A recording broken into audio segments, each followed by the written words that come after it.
mà nếm món gì? Tôi nó chỉ cắt thôi mà. Bao giờ chị rồi giờ dùng món này nha.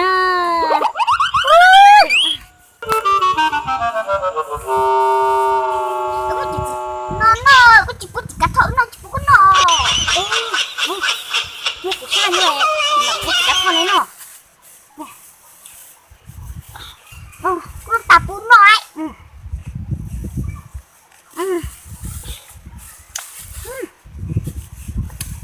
Cắt thôi nhở.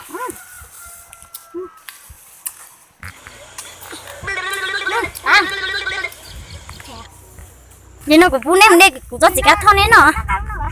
Mua cũng nó. Nên giờ mình đây cũng có chỉ cắt thôi đấy nó gạch ha. Nên bún chỉ cũng nó giờ cũng bún đấy nó.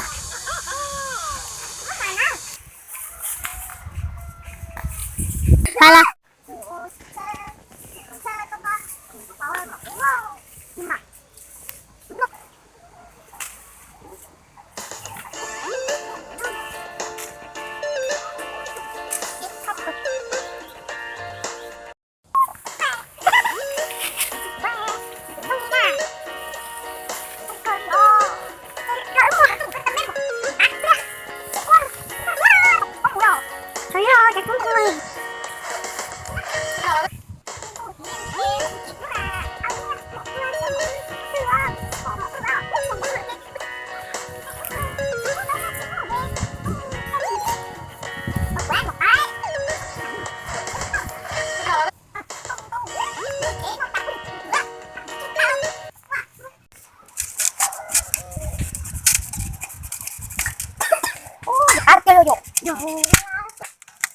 nó số tao cơ vô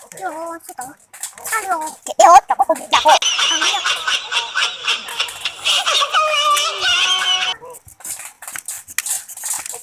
tao cơ vô nó cái mặt ta chị có không không xuống được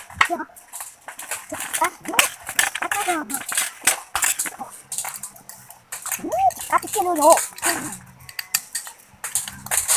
ta nó sẽ cuma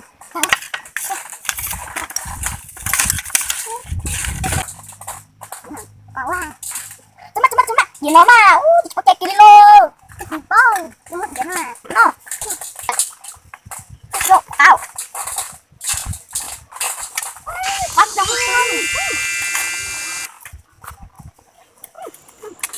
đấy luôn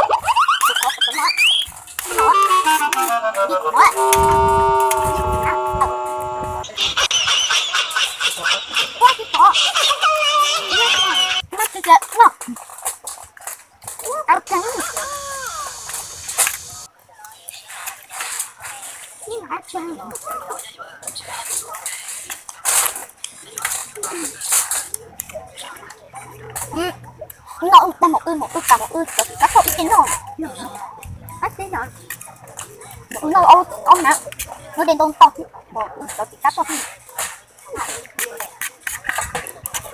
cho nó không được đâu không được chị không chuyện gì thì nó bắt tôi thôi tôi đã đơn chỉ là đơn chỉ rồi nhưng mà không có rồi trồng nó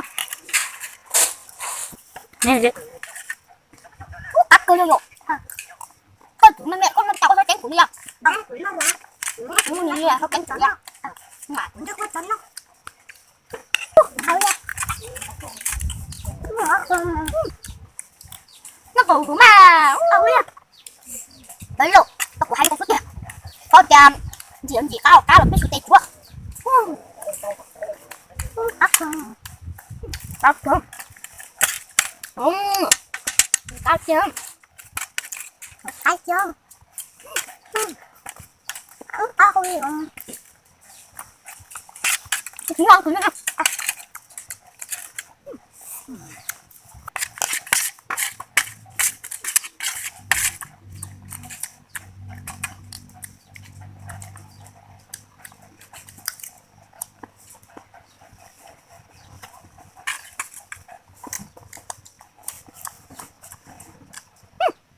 cuối mà tao nhưng mà nó nha không?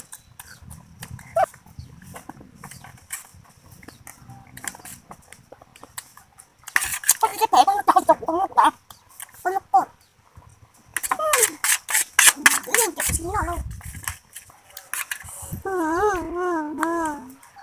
Cái nó. Có một cái đó.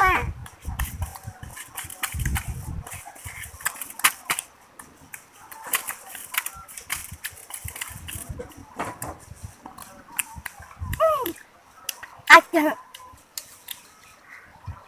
Bye bye. Ô, cả cả rồi. Bye bye. Bye. Chị kia con lên sao?